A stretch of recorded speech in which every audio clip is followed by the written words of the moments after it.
Bienvenidos a esta nueva edición de Euronews. Hoy, como siempre, en la redacción en español seguimos muy de cerca las últimas noticias que suceden en Europa y en el mundo. Vamos a ver nuestro boletín, pero antes, los titulares. España cierra su mayor hospital de campaña, el de IFEMA, ante el descenso de muertes diarias. Por segundo día consecutivo son menos de 300. El coronavirus hunde la economía española. Según el Gobierno, el PIB se desplomará este año un 9,2% y el paro subirá hasta el 19%. El primer ministro ruso da positivo a la COVID-19. En el Reino Unido, Boris Johnson vuelve a primera línea tras superar la enfermedad. Donald Trump contradice a su espionaje y dice tener pruebas de que el virus se creó en un laboratorio de Wuhan. Banderas rojas, la llamada de socorro para pedir comida en las favelas de Bogotá.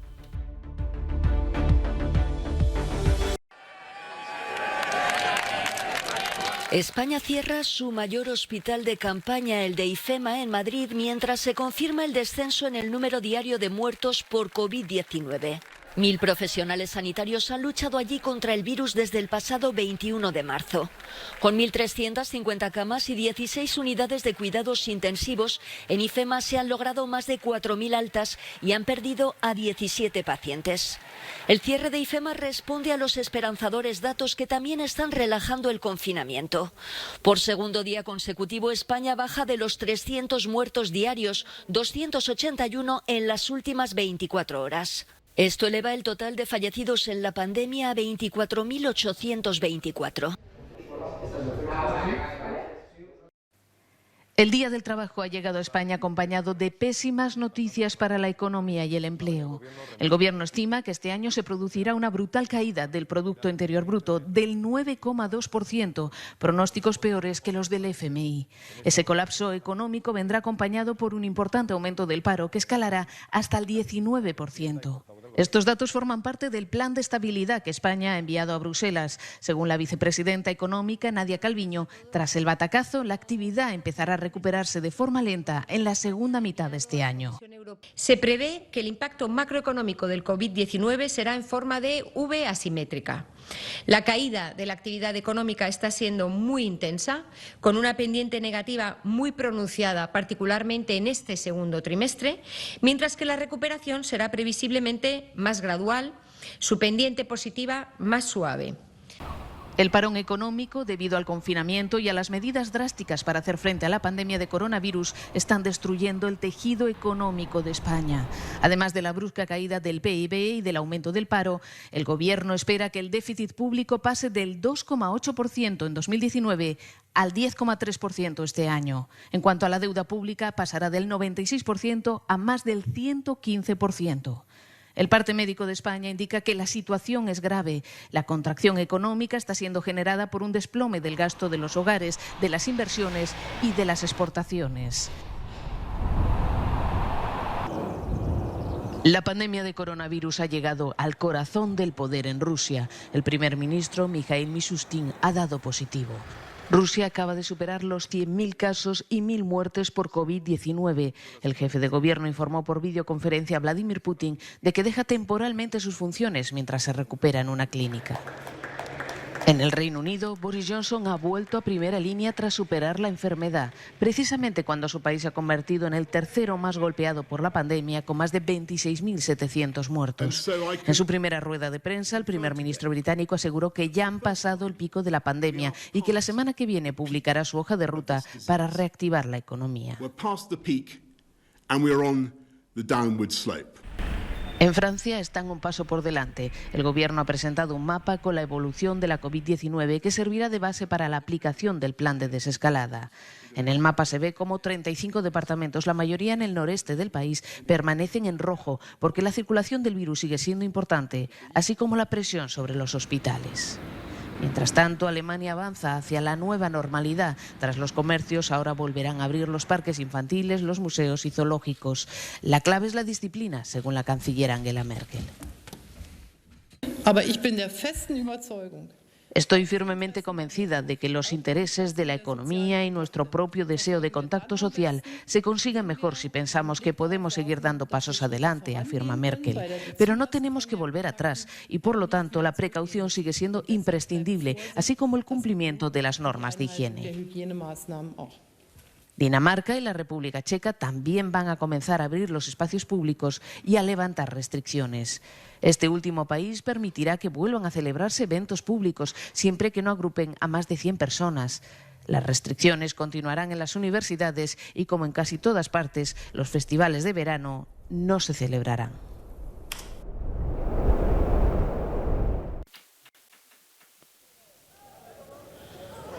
Las ciudades españolas se preparan para la nueva normalidad impuesta por el coronavirus. En Santander, en el norte de España, el ayuntamiento ha comenzado por los pasos de cebra. Un mal cruce y el virus puede saltar de un peatón a otro. Hacerlos más anchos para garantizar la distancia de seguridad es una de las medidas que se están tomando en los más concurridos del centro de la capital cántabra. Caminar es el modo de desplazamiento más seguro en esta crisis sanitaria, así que el peatón es el que marca la adaptación del espacio urbano. Para que no se produzcan aglomeraciones en los cruces, se marca una franja central para separar los flujos contrarios. El de la derecha es para circular en el sentido de la marcha y el de la izquierda para los que vienen de frente, sin rozarse. La ciudad también se plantea alargar el lapso de los semáforos para dar más tiempo a los viandantes para cruzar la calle. Desconfinamiento a golpe de pedal. El gobierno francés moviliza 20 millones de euros para poner las grandes ciudades como París, Lyon, Lille o Montpellier a los pies de los ciclistas. Todo para evitar tanto los atascos como minimizar el riesgo de contagio por el uso del transporte público. El objetivo es que la mayoría de los franceses se desplacen a partir del próximo 11 de mayo, fecha prevista para el desconfinamiento, bien a pie, bien en bicicleta de entrada, dispondrán de 50 euros de ayuda para reparaciones. Forzosamente tendremos un poco más de trabajo en cuanto arranque el desconfinamiento, es cierto, es bueno para el sector, una buena idea. Estaría bien que después se diera una ayuda mayor para comprar una bicicleta y no únicamente para la reparación. Esa es mi opinión. La operación cuenta con el apoyo de los profesionales asociados a la Federación de Usuarios de la Bicicleta. Es una buena iniciativa que puede ayudar a la gente a ser más independiente. Hay muchos colectivos que te ofrecen ayuda para que tú mismo arregles tu bicicleta. Podría haber una ayuda del Estado para estos colectivos, para que tengan más estructura, porque uno mismo puede arreglar fácilmente una bici. Desde el 11 de mayo estará disponible una plataforma específica con todos los talleres de reparación y las empresas y entidades colaboradoras. Son panaderos, cajeros o conductores de autobuses y tienen algo en común. Han trabajado desde el inicio del confinamiento, algunos con más presión y menos beneficios. En esta panadería hay mucha comida preparada, platos caseros, pasteles, helados, incluso quedan algunos huevos de Pascua. Solo falta una cosa, clientes. Desde el inicio del confinamiento, Chantal y su esposo se levantan a las 5 de la mañana para seguir ofreciendo comida a quienes trabajan. Aún así, su facturación ha caído un 50%. Eso significa que podrán recibir la ayuda estatal para las empresas en dificultades. Solo piden más claridad al gobierno. Nunca hemos pasado por algo así y es difícil. El gobierno piensa en los restaurantes, pero parece olvidar que hay servicios de catering y pastelería como nosotros con grandes problemas de suministro. Menos suministros, menos clientes. Muchas empresas funcionan a cámara lenta desde hace casi 7 semanas, pero al mismo tiempo algunos han estado trabajando sin parar. En este supermercado el ritmo es más frenético que habitualmente. Los empleados están haciendo horas extra en una situación con mucho estrés.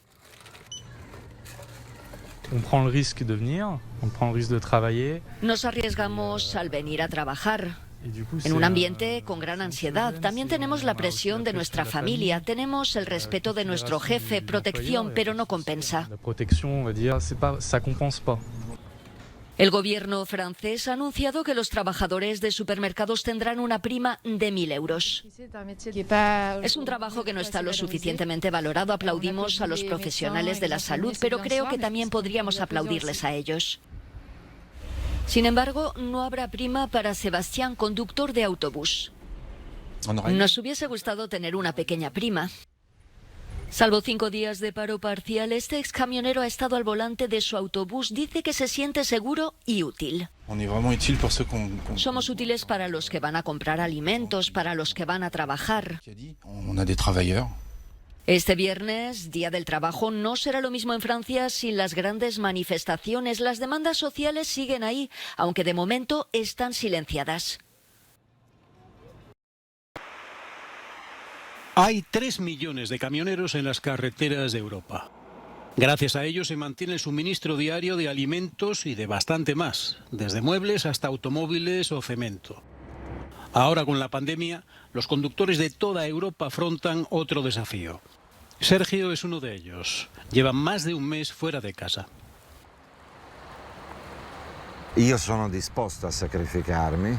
Estoy dispuesto a sacrificarme por mi familia, por la empresa para la que trabajo, por Italia, por toda Europa. Pero no estoy dispuesto a correr el riesgo de contaminar a mi familia. Ma non sono disposto ad assumermi i rischi e contagiare i miei familiari. La pandemia es la última de una serie de dificultades que el sector del transporte ha soportado durante varios años. El aumento de la competencia, combinado con las desigualdades salariales en toda Europa, les ha llevado a una carrera de fondo en términos de salarios y condiciones de trabajo. El interés empresarial siempre fue mantener bajos los costos laborales. Y con el acceso a los transportistas de los Estados miembros de menor nivel salarial, esto fue posible mantenerlo. Mientras se mantiene una brecha de derechos entre este y oeste, los camioneros, ahora reconocidos como trabajadores esenciales en primera línea en las carreteras, se sienten ignorados. Es el caso del rumano Viorel Filiev. No puedo decir que esté orgulloso de ser europeo porque no soy europeo. Soy europeo en mi casa, pero aquí no soy europeo. O soy europeo de segunda mano. La UE aún no ha adoptado una reforma importante del sector que fue propuesta por la Comisión en 2017. Si se aprueba, incluirá nuevas normas sobre los derechos de los camioneros, el registro de empresas y el trabajo permitido en los Estados miembros.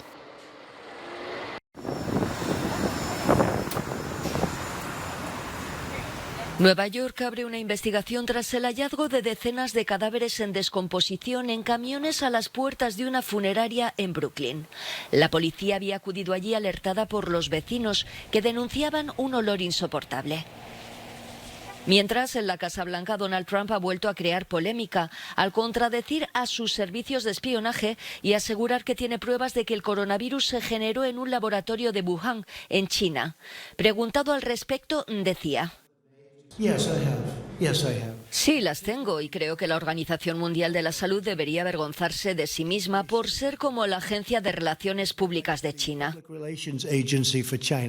Por su parte, el vicepresidente Mike Pence ha cedido finalmente y se ha puesto por primera vez una mascarilla en público. Lo ha hecho durante una visita a una planta de General Motors que ha dejado los coches para fabricar ventiladores. Otras empresas no se han reinventado y llevan cerradas un mes y medio. El parón de la economía se ha cobrado ya 30 millones de empleos. Contra ellos se manifiestan muchos estadounidenses. En Michigan, centenares de manifestantes, algunos armados con rifles, intentaron entrar en el Capitolio. La esperanza es una palabra hermosa en español y son muchas las dosis de esperanza que cada tarde reparten entre la comunidad latina de Nueva York Sandra Pérez y Francisco Ramírez, dos inmigrantes que perdieron sus empleos durante la pandemia y que ahora se dedican a ayudar a otros hispanos en dificultades, muchos de ellos en situación irregular. Los indocumentados no están recibiendo ayuda de la ciudad, así que me dije, ¿qué va a pasar con toda esa gente que no tiene trabajo y que vive al día? Solo ganan cuando trabajan. Y ahora muchos restaurantes están cerrados. ¿Qué va a pasar con sus familias? Todas las tardes repasan la lista de compañeros que necesitan ayuda y les llevan cajas con productos básicos que compran gracias a donaciones. Algunos cayeron enfermos y no tienen seguro médico, otros perdieron sus empleos y tienen hijos a los que alimentar. La barrera del idioma agudiza la precariedad en la que se encuentran. Todos reciben a sus benefactores con una enorme sonrisa en el rostro. Venimos a dejarle una despensa, ¿podría bajar? No sé, pero ya pasamos el número que nos dieron a los demás y pues tal vez... Sí, estuvimos enfermos, estuve por casi 10 días. Estuve mal, sí. Gloria a Dios, porque Él es el único. En estos tiempos debemos de preocuparnos, en tener un corazón apacible para ver cómo estamos como humanos. Sandra y Francisco no están solos en esta labor de ayudar a los hispanos de Nueva York, pues cuentan con una red de donaciones a través de Facebook o del boca a boca. La comunidad latina ha sido con diferencia la más castigada, tanto por la pandemia como por las consecuencias económicas que la acompañan. Según una encuesta realizada en marzo, el 50% de los hispanos de Nueva York habría sufrido, él o alguien de su familia, recortes de sueldo o perdido el trabajo a causa del brote de COVID-19. En abril, las cosas no han hecho más que empeorar. La cuarentena en Colombia ha dejado sin ingresos a los más pobres. En la nevera de Óscar no queda nada. Tenía, como la mitad de sus compatriotas, un empleo informal, pero sin salir a la calle no hay cómo ganar dinero y en familias como esta faltan alimentos. Estamos haciendo 2 comidas, en veces 1 o 2, y con 3 niños. Sí, señor. Entonces eso es lo que necesitamos ahí en la ayuda del gobierno, de alguien que pueda venir a gestionar o a venir en qué clase de condiciones vivimos aquí en este barrio. El trapo rojo que Óscar ha colgado en su puerta se ha convertido en un símbolo en el 7º país más desigual del mundo. En esta favela de Bogotá se cuentan por miles. Las banderas del hambre significan 2 cosas: no tenemos comida y necesitamos ayuda. José vive en una casa de plástico y zinc. Le quedan pocos alimentos y le preocupa el futuro. Sí, imagínate pues que desde la cuarentena siga. Pues no sé, robar no podemos porque no sabemos robar y no sé a dónde pedir una ayuda. Los más organizados de la favela combaten el hambre con ollas populares. Andrei reparte suministros en estos barrios. Las autoridades han entregado bonos y millones de bolsas de comida, pero los activistas denuncian que no llegan a todo el mundo. Un mes después de que estamos confinados en nuestras casas, empiezan a llegar las ayudas, es decir, nuestras instituciones no están preparadas para una urgencia como la que tuvimos en este momento. La falta de comida ha provocado disturbios en barrios como este. La situación de los más desfavorecidos preocupa no solo en Colombia, sino en toda América Latina. Naciones Unidas calcula que la pandemia podría empujar a más de 29 millones de personas a la pobreza. La economía de la región se contraería más de un 5% solo en 2020. Héctor Estepa, desde Ciudad Bolívar, para Euronews. El sexo vende siempre, pero parece que especialmente en tiempos de confinamiento y distanciación social. En México, las ventas de la principal cadena de sex shop del país se han disparado. De hecho, prácticamente se han triplicado desde que se anunciaron las primeras medidas. En las tiendas, ahora cerradas, se amontonan cajas y más cajas de placer sexual. Son compras realizadas exclusivamente por Internet y que su directora de marketing describe como compras de pánico. Todavía nosotros no entrábamos en cuarentena. Empezó a haber unas compras de pánico. Había fines de semana que decíamos, wow, o sea, ventas de 10,000, 12,000 pesos. ¿Y qué era? No decíamos, ¿quién gastó 12,000 pesos? Era así como de, me hago de mi vibrador, de mi lubricante, de mis condones, ¿no? Me hago de toda esta canasta básica de placer. Con los espacios públicos cerrados y las órdenes de confinamiento, los encuentros sexuales se han vuelto complicados. Esto ha favorecido, según Bernal, que algunos usuarios se decidan a experimentar con juguetes sexuales, con la ventaja de que gracias al anonimato de las ventas en línea y los repartos a domicilio, no hay vergüenza ni tabú. Y te das cuenta que vas a estar en tu casa mucho tiempo contigo. Y entonces el punto es, ¿y qué demonios voy a hacer, no, con mi placer sexual? En cuanto a la clientela, la mayoría son mujeres, un 70%. Los productos estrella son los dildos y los vibradores, y entre las parejas los productos de estimulación y los kits de bondage. En tiempos de pandemia y de crisis económica parece que este sector se porta de maravilla. Gracias por estar con nosotros en esta edición de Euronews Hoy. Les recordamos que pueden seguir la actualidad, las últimas noticias en nuestros boletines en televisión, en nuestra página web y en nuestras redes sociales. Hasta pronto.